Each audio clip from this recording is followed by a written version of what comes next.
welcome to our channel once again.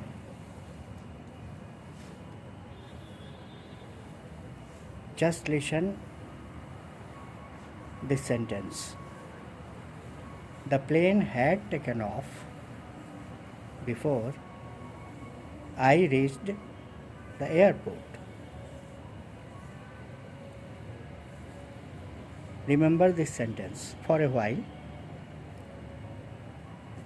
The plane had taken off before I reached the airport.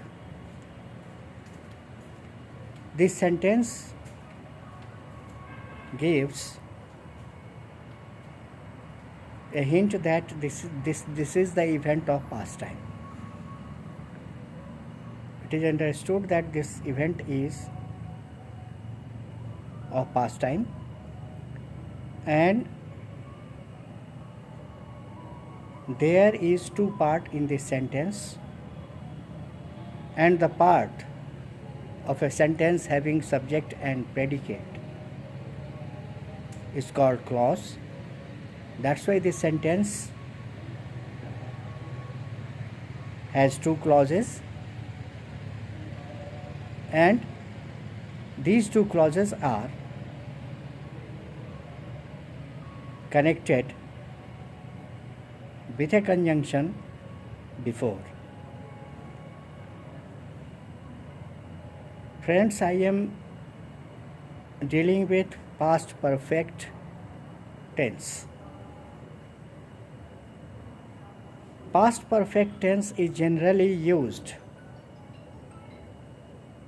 with simple past tense. The usual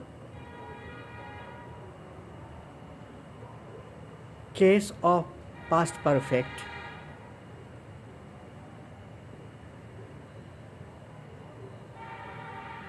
which is used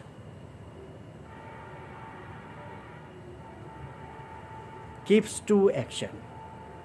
One action is said in simple past and one is said in past perfect.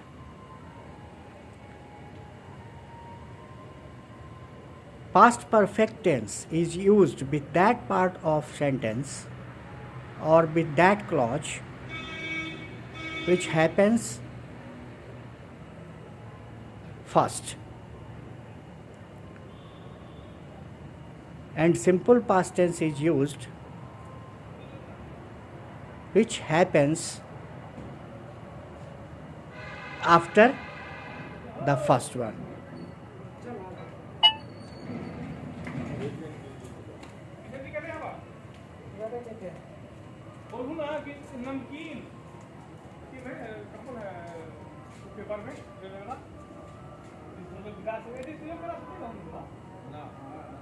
So, two events takes place one after another, and in this particular case simple past and past perfect is used. Past perfect tense is used for the action which happens before, which happens earlier, or which happens first. See one more example for past perfect and simple past together. The train had started before I reached the station. She had worn up her outfits before the power went out. She had worn her outfits before the light went out.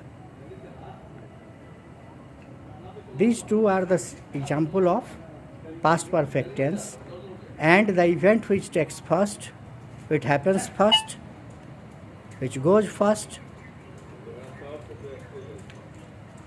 is expressed in past perfect tense.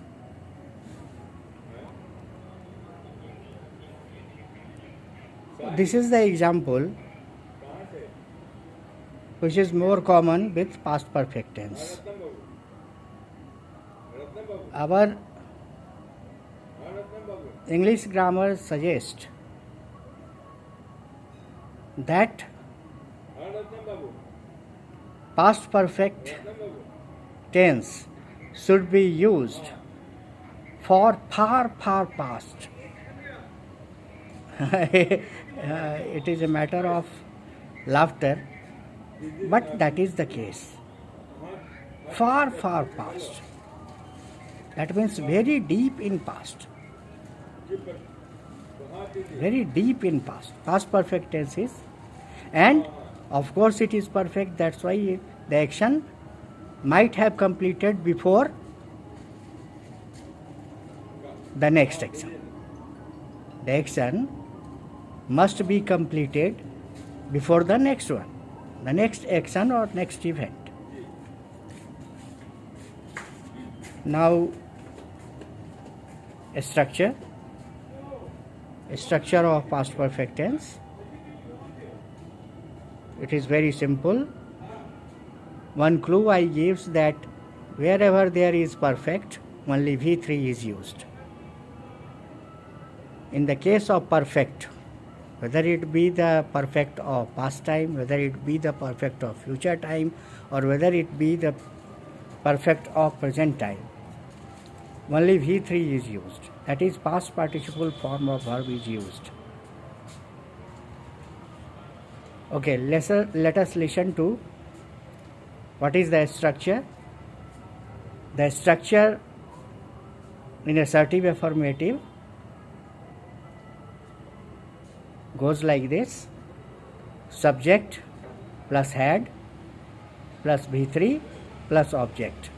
Its negative will be formed on this structure. Have an idea?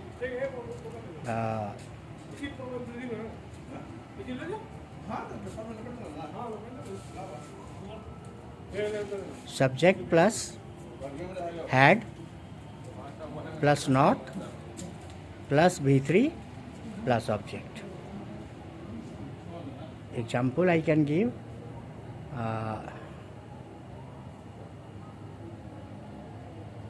She had beaten her brother brutally.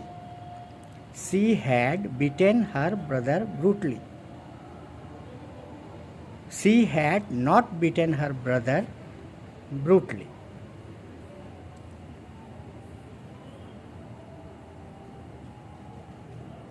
And now interrogative case.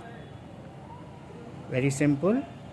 The structure will be had plus subject plus B3 plus object, and negative had plus subject plus not plus B3 plus object.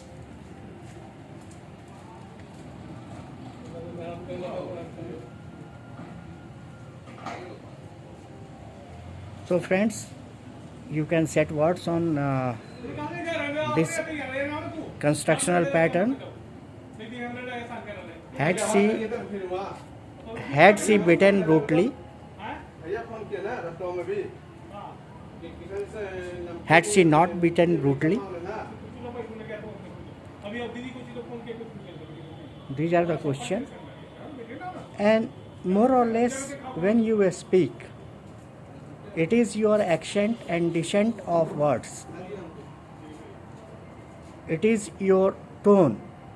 It is your expression that brings vitality in your question. If you flatly say anything, then it is simply a statement. But if there is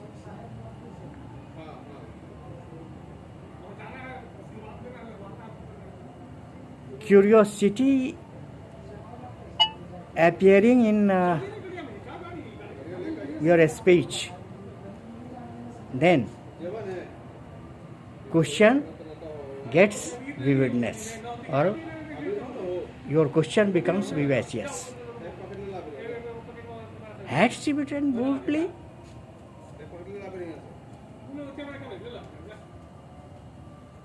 So, she had bitten brutally. Had she bitten brutally? This is the variation of your tone. So, when you want to make your question lively, then you must have a variation in accent and descent of words. It should not be spoken flatly. So these are the structure.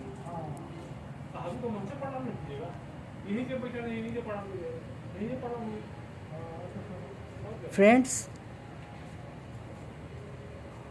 one thing that I would like to present before you. One action, another action.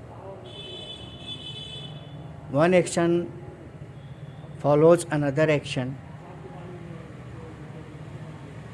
Here the action which is represented by simple past is simply a specific time period.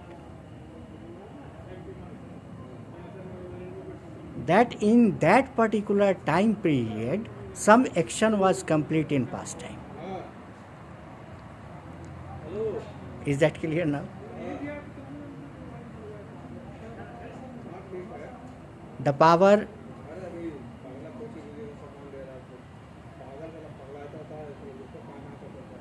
or you can say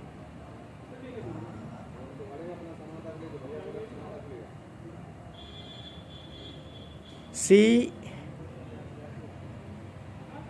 had rang the bell, or she had switched on the alarm before the thief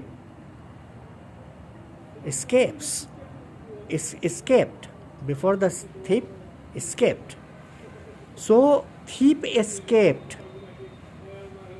is a particular point of time or a particular period of time, and before that some event was complete. That is, the event of switching on alarm was complete in past time. Now it is clear? I think it is more clear after this one. So, simple past tense here, or the event in simple past here, simply represents a specific period of time to show that before that time one action was finished. This is the case of past perfect tense.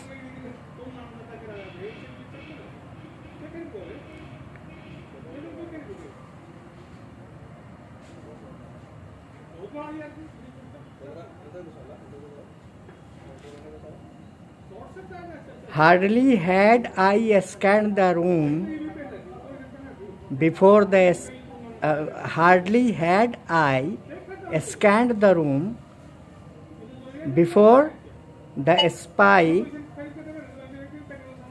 came.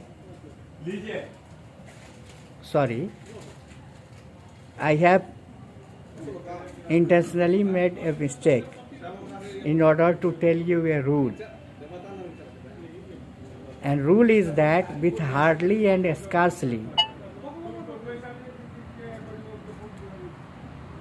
only when is used as another conjunction, right? Or they are correlative conjunction. Hardly or scarcely are always followed by when, not by any other word like before or anything else.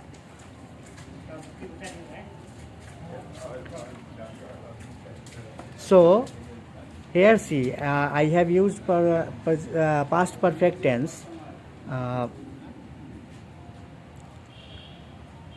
hardly had I scanned or examined the room before the spy came.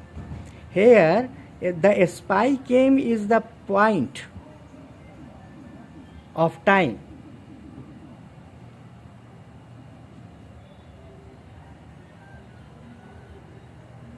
And before that point of time, one action was assumed to be complete. But here it is negative sense. Hardly and scarcely always give negative sense. So here is negative that he had not completed that work, because in negative sense. But here is the sense of completion. Now you can say the examiner had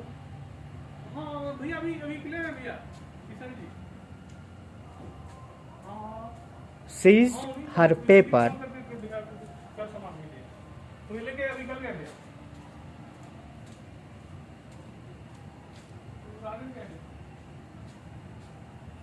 before she could finish. Here she could finish is the point of time, and before that particular time one action of seizing paper was complete. So it is past perfect tense. There are a lot of examples you can form.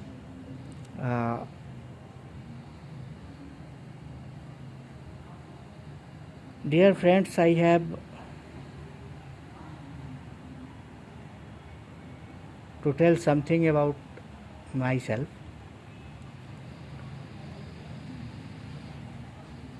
I am giving you random session. My video and my picturization is also random. My viewers are only a few. But the facts and figures that I present and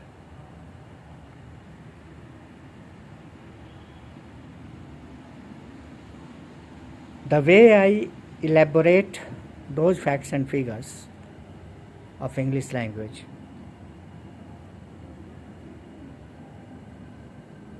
may appear not so good,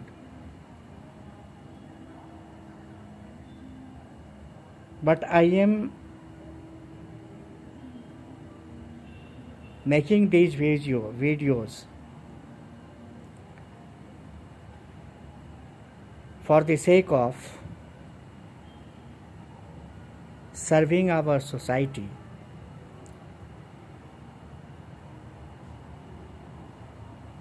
gratuitously.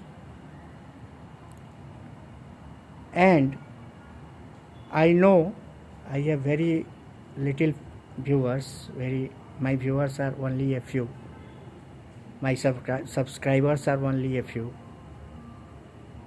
But if any one of the student, anyone who is desirous of learning English language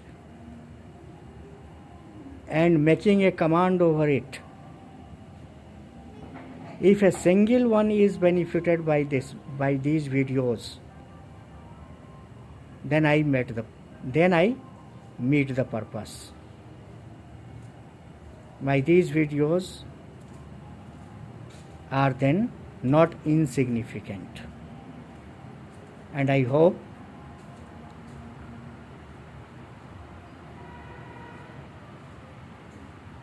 you will keep learning,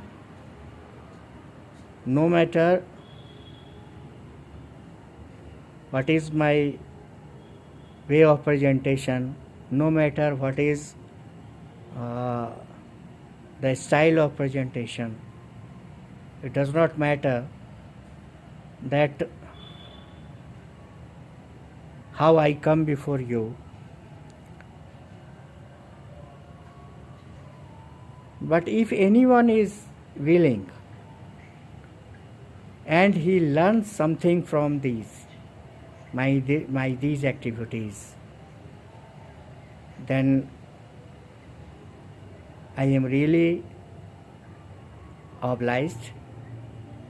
I am really grateful. So keep watching. My purpose is to serve the society, serve the learners who are interested in learning English language. Thank you. Meet you next time.